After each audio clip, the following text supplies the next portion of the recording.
ನಮಸ್ಕಾರ ಸ್ನೇಹಿತರೆ, welcome to Shweta's cooking channel. ಇವತ್ತು ನಾನು ಯಾವ ರೆಸಿಪಿ ಮಾಡ್ತಾ ಇದ್ದೀನಿ ಗೊತ್ತಾ? ಕೇಕು, ಅದೇ ಬ್ರಿಟಾನಿಯಾ ಕೇಕು. ಈ ರೆಸಿಪಿನ ಯಾವ ರೀತಿ ಮಾಡೋದು, ಹಾಗೆ ಇದಕ್ಕೆ ಏನೇನು ಇಂಗ್ರೀಡಿಯೆಂಟ್ಸ್ ಬೇಕು ಅಂತ ನೋಡ್ಕೊಂಡು ಬರೋಣವಾ?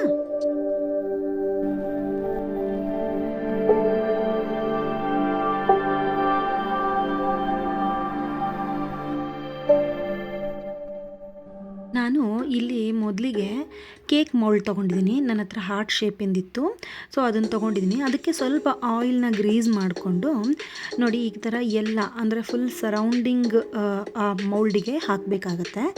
ಆಮೇಲೆ ಇಲ್ಲಿ ಸ್ವಲ್ಪ ನೋಡಿ ಈವನ್ನಾಗಿ ಮಾಡ್ಕೊಳ್ಳಿ ನೀವು, ಆಯಿತಾ? ಆಮೇಲೆ ಏನು ಮಾಡಬೇಕು ಅಂತ ಹೇಳಿದ್ರೆ, ಸ್ವಲ್ಪ ಮೈದಾ ಹಿಟ್ಟಿರುತ್ತಲ್ವ, ಅದನ್ನು ಈ ರೀತಿ ನಾನು ತೋರಿಸ್ತೀನಲ್ಲ, ಒಂದು ಸ್ವಲ್ಪ ಹಿಂಗೆ ಹಾಕ್ಕೊಂಡು ಮತ್ತು ಇದನ್ನು ಈವನ್ನಾಗಿ ಎಲ್ಲದಕ್ಕೂ ಅಂದರೆ ಮಾಡ್ಕೊಳ್ಳಿ. ಮತ್ತು ಎಕ್ಸಸ್ ಆದದನ್ನ ನೀವು ಕೆಳಗಡೆ ಅಂದರೆ ಚೆಲ್ಬಿಡಿ, ಆಯಿತಾ? ಅಂದರೆ ಅದು ನೆಸೆಸಿಟಿ ಇರೋದಿಲ್ಲ, ಅದಕ್ಕೋಸ್ಕರ ಅಷ್ಟೇ. ಆಮೇಲೆ ನೋಡಿ ಈ ಥರ ಹಾಕ್ಕೊಂಡು ಇದನ್ನು ಸೈಡಲ್ಲಿ ಇಟ್ಕೊತೀನಿ ನಾನಿವಾಗ. ಮತ್ತು ಏನು ಮಾಡ್ತೀನಿ ಅಂದರೆ, ನಾನು ಒಂದು ಸ್ವಲ್ಪ ಟೂಟಿ ಫ್ರೂಟಿ ತೊಗೊಂಡು ಸ್ವಲ್ಪ ಮೈದಾ ಹಿಟ್ಟು ಹಾಕ್ಕೊತೀನಿ. ಯಾಕೆ ನಾನು ಇಲ್ಲೂ ಕೂಡ ನೋಡಿ ಎಕ್ಸಸ್ ಇಲ್ಲಿ ಏನು ಮೈದಾ ಹಿಟ್ಟಿರುತ್ತೋ ಅದನ್ನು ನೀವು ರಿಮೂವ್ ಮಾಡಿಬಿಡಿ. ನೋಡಿ ನಾನು ಈ ಥರ ಮಾಡ್ಕೊಂಡು ರಿಮೂವ್ ಮಾಡ್ಕೊತೀನಿ. ಇದು ಏನಕ್ಕೆ ಈ ಥರ ನಾನು ಮಾಡ್ತೀನಿ ಅಂತ ಹೇಳಿದ್ರೆ, ಇದು ನಾವು ಕೇಕಿಗೆ ಹಾಕಬೇಕಾದ್ರೆ ಎಲ್ಲ ಕೆಳಗಡೆ ಹೋಗಿ ಸಿಂಕ್ ಆಗೋದಿಲ್ಲ, ಅದಕ್ಕೋಸ್ಕರ ಈ ರೀತಿ ನಾವು ಮಾಡ್ಕೋಬೇಕಾಗುತ್ತೆ. ಮತ್ತು ನೋಡಿ ನಾನು 1 ಬೌಲಷ್ಟು ಮೈದಾ ಹಿಟ್ಟು ತೊಗೊಂಡಿದ್ದೀನಿ, ಮತ್ತು ಅರ್ಧ ಕಪ್ಪಷ್ಟು ಮೊಸರು.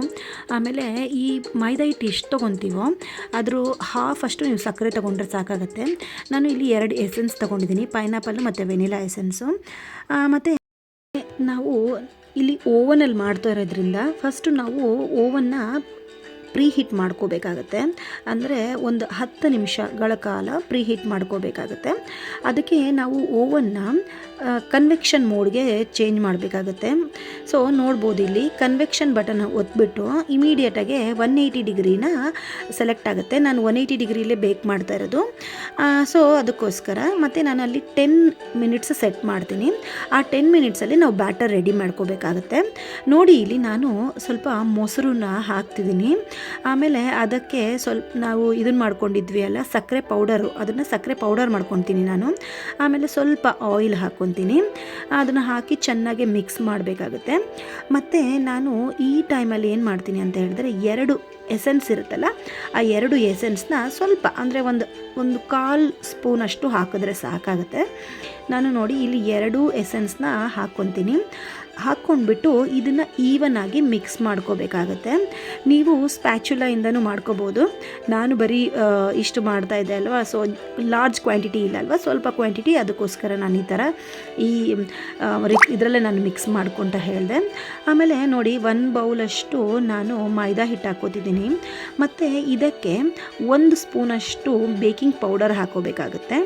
ಮತ್ತು ಅರ್ಧ ಸ್ಪೂನಷ್ಟು ನಾವು ಅರ್ಧ ಅಥವಾ 1/4 ಸ್ಪೂನಷ್ಟು ನಾವು ಬೇಕಿಂಗ್ ಸೋಡಾ ಹಾಕಬೇಕಾಗುತ್ತೆ.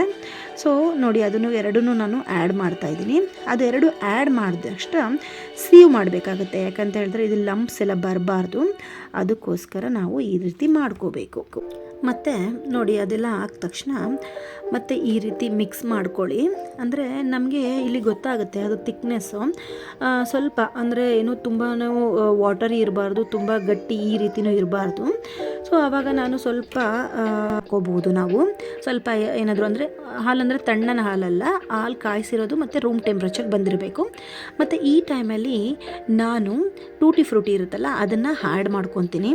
ಆ್ಯಡ್ ಮಾಡಿ ನೋಡಿ ಇಲ್ಲಿ ನಾನು ಈ ಮೌಲ್ಡ್ಗೆ ಎಲ್ಲ ಈ ನಾವು ಮಿಕ್ಸ್ ಮಾಡ್ಕೊಂಡಿರೋದಲ್ವ ಅದನ್ನು ನಾನು ಇಲ್ಲಿ ಟ್ರಾನ್ಸ್ಫರ್ ಮಾಡ್ಕೊತಾ ಇದ್ದೀನಿ. ಇಲ್ಲಿ ನಿಮಗೆ ನಾನು ಹೇಳಿದ್ದೀನಲ್ವ, ಆಲ್ಮೋಸ್ಟ್ ನಮಗೆ 10 ಮಿನಿಟ್ಸ್ ಅಷ್ಟೇ ಇರುತ್ತೆ. ಇಲ್ಲ ಅಂತ ಹೇಳಿದ್ರೆ ನಮ್ಮದು ಓವನ್ ಏನಾಗುತ್ತೆ ಅಂತ ಹೇಳಿದ್ರೆ ಫುಲ್ಲು ತಣ್ಣಗಾಗಕ್ಕೆ ಬಂದುಬಿಡುತ್ತೆ, ಅಂದರೆ ಆ 10 ಮಿನಿಟ್ಸ್ ಆದ ತಕ್ಷಣ. ಅದಕ್ಕೋಸ್ಕರ ಆ 10 ಮಿನಿಟ್ಸ್ ಒಳಗಡೆ ನಾವು ರೆಡಿ ಮಾಡ್ಕೋಬೇಕಾಗುತ್ತೆ. ಮತ್ತು ನಾನು ಅದೆಲ್ಲ ಆ್ಯಡ್ ಮಾಡಿ ಸ್ವಲ್ಪ ಇದನ್ನು ಟ್ಯಾಪ್ ಮಾಡಿದೆ. ಟ್ಯಾಪ್ ಮಾಡಿ ನೋಡಿ ನಾನು ಮತ್ತೆ ಟೂಟಿ ಫ್ರೂಟಿ ಮೇಲೆ ಹಾಕ್ಕೊಂಡೆ. ಮತ್ತು ಅದೇ ಪ್ರೊಸೀಜರ್ ಸೇಮು. ಇಲ್ಲಿ ಬಿಸಿ ಇರುತ್ತೆ, ಅದಕ್ಕೋಸ್ಕರ ನೋಡಿಬಿಟ್ಟು ನೀವು ಈ ಥರ ಒಂದು ಬಟ್ಟೆ ಅಥವಾ ಏನಾದರೂ ಇಟ್ಕೊಳ್ಳಿ. ನಾನು ಅದು ಗ್ಲೌಸ್ ತೊಗೊಂಡಿದ್ದೀನಿ, ಅದನ್ನೇ ಹಾಕಿದೆ. ಮತ್ತೆ ಏನು ಮಾಡಬೇಕಂದ್ರೆ ಈಗ ಕನ್ವೆಕ್ಷನ್ ಮೋಡ್ಗೆ ಮತ್ತೆ 180 ಡಿಗ್ರಿ ಸೆಟ್ ಮಾಡಿಬಿಟ್ಟು, ಇದು ಯೂಶ್ವಲಿ 25 to 30 ಮಿನಿಟ್ಸ್ ಬೇಕಾಗುತ್ತೆ.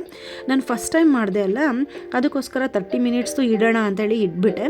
ಬಟ್ ಇದು ವಿತಿನ್ 25 ಮಿನಿಟ್ಸ್ ಒಳಗಡೆ ಆಗುತ್ತೆ ನೋಡಿ. ಅದಾದ ತಕ್ಷಣ ನಮ್ಮ ಏನು ಈ ಕೇಕ್ ನೋಡಿ ಈ ಥರ ಅದು ಸ್ಟಾರ್ಟ್ ಆಯಿತು, ಅಂದರೆ ಬೇಕಾಗೋದಕ್ಕೆ ಸ್ಟಾರ್ಟ್ ಆಯಿತು. ನಾನು ಅವಾಗ ಸ್ವಲ್ಪ ಬಂದು ನೋಡ್ತಾ ಇದ್ದೆ. ನೋಡ್ಬೋದು ಇಲ್ಲಿ ನೋಡಿ, ಅದು ಆಫ್ ಮಾಡಿ, ನಾನು ಆಫ್ ಮಾಡಿದ ತಕ್ಷಣ ಏನು ಮಾಡಬೇಕಂತ ಹೇಳಿದ್ರೆ ಇಮಿಡಿಯೇಟಾಗಿ ಓಪನ್ ಮಾಡಬಾರ್ದು. ಅದು ಫುಲ್ ಸೌಂಡ್ ಬರುತ್ತೆ ಆಯಿತಾ ಇದರೊಳಗಡೆ ಓವನಲ್ಲಿ. ಮತ್ತು ಅದು ಕೂಲ್ ಆಗ್ತಾ ಬರುತ್ತೆ ಓವನ್ನು. ಸೊ ಕೂಲ್ ಆಗ್ತಾ ಬಂದಾಗ ಅದು ಫುಲ್ ಬೇಕಾಗಿರುತ್ತೆ. ನೋಡ್ಬೋದು ಇಲ್ಲಿ ನಾನು ಟೂತ್ ಪಿಕ್ ಹಾಕಿಬಿಟ್ಟು ಚೆಕ್ ಮಾಡಿ ನೋಡ್ತಿದ್ದೀನಿ, ಒಂದು ಚೂರು ಕೂಡ ಅಂಟ್ತಾ ಇಲ್ಲ. ಈ ಟೈಮಲ್ಲಿ ನಾನು ಒಂದು ಪ್ಲೇಟಿಗೆ, ಅಂದರೆ ಎಲ್ಲ ಫುಲ್ ಪ್ಲೇಟಿಗೆ ನಾನು ಇಲ್ಲಿ ಟ್ರಾನ್ಸ್ಫರ್ ಮಾಡ್ಕೊತೀನಿ. ನೋಡ್ಬೋದು ಎಷ್ಟು ಯಮ್ಮಿಯಾಗಿ ಅನ್ನಿಸ್ತಾ ಇದೆ ಅಲ್ವಾ ನಮ್ಮ ಕೇಕ್, ಅದು ಹಾಟ್ ಕೇಕ್.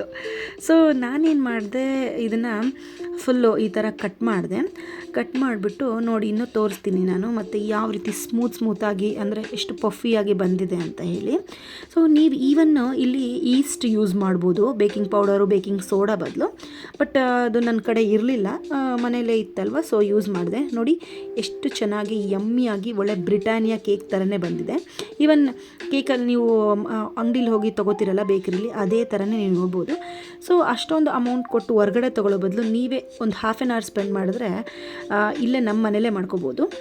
ನೋಡಿ ರುಚಿಯಾದ ಯಮ್ಮಿಯಾದ ಕೇಕ್ ರೆಡಿ ಆಯಿತು. ನೀವು ಕೂಡ ನಿಮ್ಮ ಮನೇಲಿ ಟ್ರೈ ಮಾಡಿ, ಹಾಗೆ ಹೇಗೆ ಬಂತು ಅಂತ ಒಂದು ಕಮೆಂಟ್ ಮೂಲಕ ತಿಳಿಸ್ಬಿಡಿ. ಇನ್ನೂ ಕೂಡ ನನ್ನ ಚಾನಲ್ಗೆ ಸಬ್ಸ್ಕ್ರೈಬ್ ಆಗಿಲ್ಲ ಅಂದರೆ ಸಬ್ಸ್ಕ್ರೈಬ್ ಆಗಿ. ಧನ್ಯವಾದಗಳು. Thank you so much.